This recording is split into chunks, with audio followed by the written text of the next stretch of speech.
Assalamualaikum warahmatullahi wabarakatuh. Salam sejahtera. Shalom.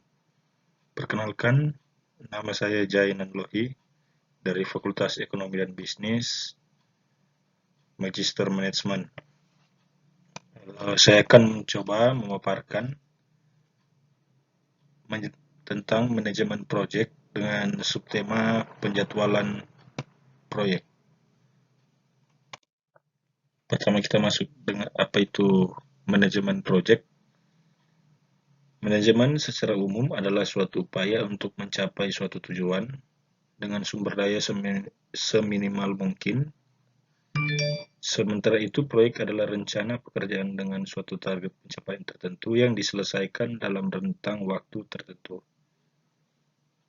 Secara kolektif, manajemen proyek adalah suatu pendekatan atau metode untuk mengelola suatu proyek dengan efektif dan efisien. Sistem ini hadir sebagai perangkat untuk membantu mengelola kegiatan-kegiatan berbentuk proyek.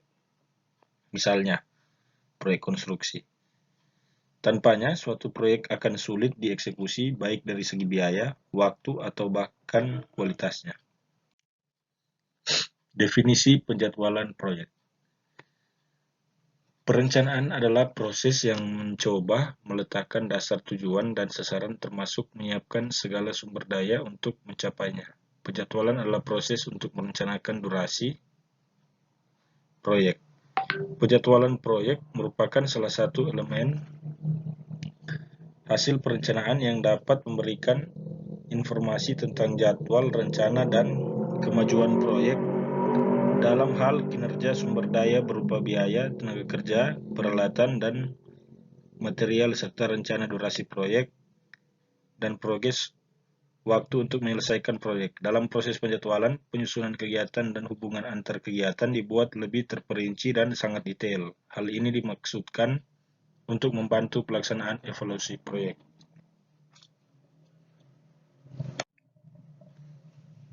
Ini adalah manfaat-manfaat jadwal pelaksanaan proyek. Yang pertama, menampilkan hubungan tiap kegiatan terhadap keseluruhan proyek. Yang dimaksud di sini menampilkan hubungan tiap kegiatan terhadap keseluruhan proyek agar kontrol dan dari semua jadwal yang masuk tidak tumpang tindih atau saling tabrak. Yang kedua, mengidentifikasi tahapan urutan kegiatan agar supaya tidak bongkar lagi, pasang lagi. Kita harus mengidentifikasi tahapan-tahapan dari apa saja yang akan dibuat. Yang ketiga, menampilkan kebutuhan tenaga kerja, kebutuhan material, kebutuhan peralatan, dan metode kerja yang sesuai dengan jadwal yang ditetapkan. Fungsi jadwal pelaksanaan proyek. Yang pertama, sebagai pedoman pelaksanaan bagi kontraktor. Yang kedua, sebagai pedoman bagi direksi untuk memonitor pekerjaan sesuai jadwal atau tidak. Yang ketiga, sebagai pedoman untuk mengevaluasi pekerjaan yang sudah diselesaikan. Yang keempat, sebagai pedoman untuk mengatur kecepatan suatu pekerjaan. Yang kelima, sebagai pedoman menentukan tahap-tahap pekerjaan sesuai urutan waktu pelaksanaan. Yang keenam, sebagai pedoman untuk memperkirakan biaya yang harus disediakan dalam jangka waktu tertentu. Yang ketujuh, sebagai pedoman untuk memperkirakan jumlah tenaga kerja, jumlah dan macam alat serta material yang diperlukan. Ini adalah tujuan-tujuan menyusun jadwal kegiatan pelaksanaan proyek. Yang pertama, kita harus mengetahui awal dan akhir pelaksanaan proyek, serta mengetahui durasi setiap kegiatan pelaksanaan proyek. Seperti contoh, kalau ada proyek yang kita bisa lihat pembangunan gedung, misalnya ada di situ sudah langsung tertera jumlah hari atau pelaksanaan dari proyek tertentu. Yang kedua, menentukan penyediaan dan penggunaan SDM, material, alat, dana, dan metode. Biasa ini dari subkontraktornya. Yang ketiga, sebagai alat monitoring, pengendalian, dan evaluasi proyek. Aktivitas penjadwalan pelaksanaan proyek. Yang pertama, mengembangkan struktur penjadwalan kerja secara rinci. Kedua, memperkirakan waktu yang diperlukan untuk setiap kegiatan. Yang ketiga, menentukan urutan kegiatan dalam urutan yang tepat. Yang keempat, menyusun dan menentukan material, peralatan, dan SDM yang tepat untuk setiap kegiatan. Yang kelima, menyusun anggaran biaya yang rinci untuk setiap kegiatan.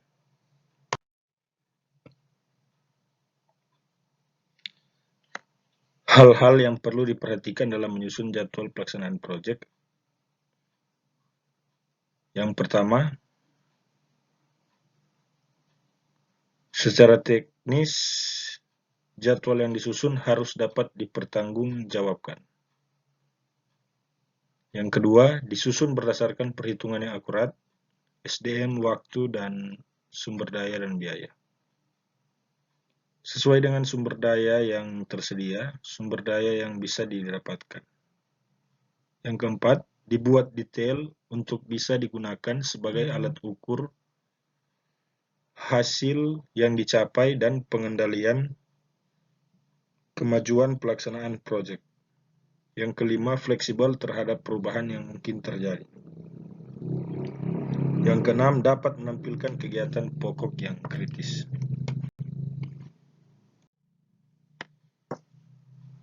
Macam-macam metode penjadwalan proyek.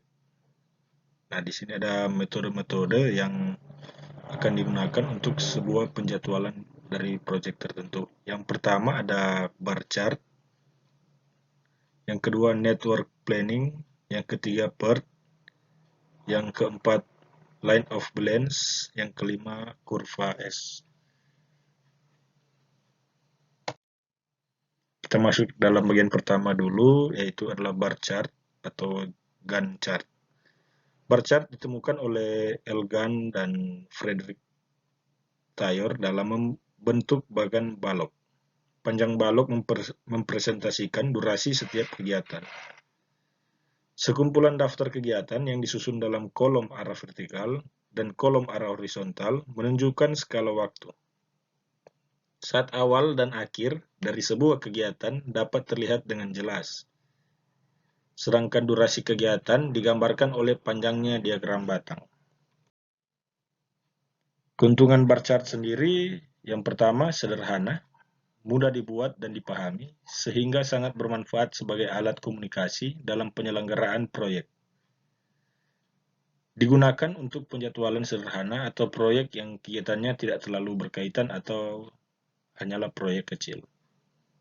Yang ketiga, dapat menggambarkan jadwal suatu kegiatan dan kenyataan kemajuan sesungguhnya saat pelaporan. Yang terakhir, mudah dibaca dan efektif untuk komunikasi serta dapat dibuat dengan mudah dan sederhana. Kelemahan dari chart ini adalah tidak menunjukkan secara spesifik hubungan ketergantungan antara satu kegiatan dan kegiatan lain, sehingga sulit untuk mengetahui dampak yang diakibatkan oleh keterlambatan suatu kegiatan terhadap jadwal secara keseluruhan. Sulit mengadakan penyesuaian atau perbaikan pembaruan bila diperlukan karena pada umumnya ini berarti membuat bagan balok baru.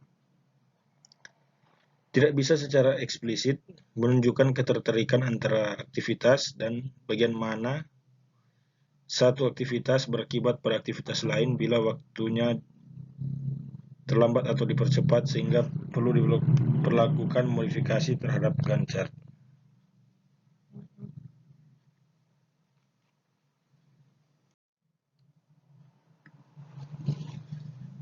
Network planning, suatu jaringan yang terdiri dari serangkaian kegiatan yang dibutuhkan untuk menyelesaikan suatu proyek. Jaringan ini disusun berdasarkan urutan kegiatan tertentu dan menunjukkan hubungan yang logis antar kegiatan, hubungan timbal balik antara pembiayaan dan waktu penyelesaian proyek. Fungsi dari network planning menyusun urutan kegiatan proyek, membuat perkiraan jadwal proyek yang paling ekonomis, mengusahakan fluktuasi minimal penggunaan sumber daya. Langkah penyusunannya mengkaji lingkup proyek, menguraikan dalam komponen kegiatan yang lebih kecil, membuat hubungan ketergantungan antar kegiatan. Diagram PERT adalah sebuah model pada manajemen proyek yang didesain untuk menganalisa dan mempresentasikan tiap pekerjaan dalam proyek. Diagram PERT dapat mempresentasikan urutan aktivitas atau ketergantungan antar aktivitas. Ada 6 langkah-langkah proses perencanaannya. Yang pertama, mengidentifikasi kegiatan dan tonggak proyek yang spesifik. Yang kedua, menentukan urutan yang tepat dari kegiatan-kegiatan. Yang ketiga, menyusun model diagram jaringan. Yang keempat, memperkirakan waktu yang diperlukan untuk masing-masing kegiatan. Yang kelima, menentukan tahap dan jalur kritis. Yang keenam, melakukan pemantauan dan evaluasi serta koreksi pada diagram PERT selama proyek berlangsung. Manfaat diagram PERT memuat informasi, jangka waktu penyelesaian proyek. Kedua, memungkinkan penyelesaian proyek sebelum tanggal yang ditentukan. Yang ketiga, tahapan kegiatan yang kritis yang dapat berdampak langsung terhadap waktu penyelesaian proyek. Kegiatan yang memiliki tenggat waktu relatif longgar yang seharusnya dapat dikelola sebagai tambahan waktu bagi tahapan kegiatan kritis. Kelima, tanggal kegiatan dimulai dan tanggal kegiatan berakhir. Line of balance merupakan suatu metode penjadwalan yang sesuai untuk diterapkan pada sekuens aktivitas atau kegiatan yang berulang. Misalnya pada proyek pemasangan pipa air bersih, pekerjaan pengaspalan jalan, proyek perumahan, pertokoan, dan lain-lain. Teknik penjadwalan ini diberi nama yang berbeda-beda di beberapa literatur, seperti Linear Scheduling Method atau LSM, atau Vertical Production Method atau VPM. Kelebihannya, kombinasi dari logika analisa jaringan kerja metode ini lebih mendetail untuk semua yang berulang-ulang. Memberikan suatu kesederhanaan dan efektivitas peralatan untuk program pemesan dan pengiriman material. Kekurangan, pada proyek yang banyak mengalami hambatan atau gangguan, maka akan sulit menggunakan metode ini. Termasuk dalam metode yang terakhir, kurva S adalah sebuah grafik yang dikembangkan oleh Warren T. Hannum atas dasar pengamatan terhadap sejumlah besar proyek sejak awal hingga akhir proyek. Kurva S dapat menunjukkan kemajuan proyek berdasarkan kegiatan waktu dan bobot pekerjaan yang dipresentasikan sebagai presentasi kumulatif dari seluruh kegiatan proyek. Visualisasi kurva S dapat memberikan informasi mengenai kemajuan proyek dengan membandingkan terhadap jadwal rencana. Dari sinilah diketahui apakah ada keterlambatan atau percepatan jadwal proyek. Indikasi tersebut dapat menjadi informasi awal untuk melakukan tindakan koreksi dalam proses pengendalian jadwal. Pada pembuatan kurva S, jumlah presentasi kumulatif bobot masing-masing kegiatan pada suatu periode di antara durasi proyek diplotkan terhadap sumbu vertikal sehingga bila hasilnya dihubungkan dengan garis akan membentuk kurva S. Filosofi bentuk S terjadi karena volume kegiatan pada bagian awal biasanya masih sedikit, kemudian pada pertengahan meningkat dalam jumlah cukup besar, lalu pada akhir proyek volume kegiatan kembali mengecil atau sedikit.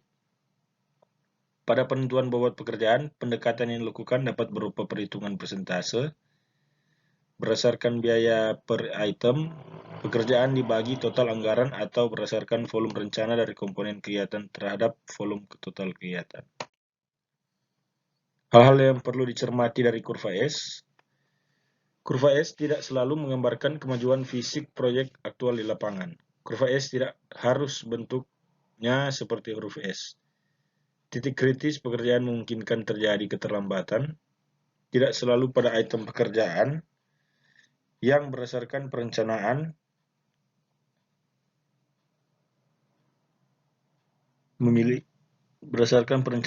akumulasi kemajuan, dan pada kurva yang terjal adalah titik kritis pekerjaan. Pembagian bobot pekerjaan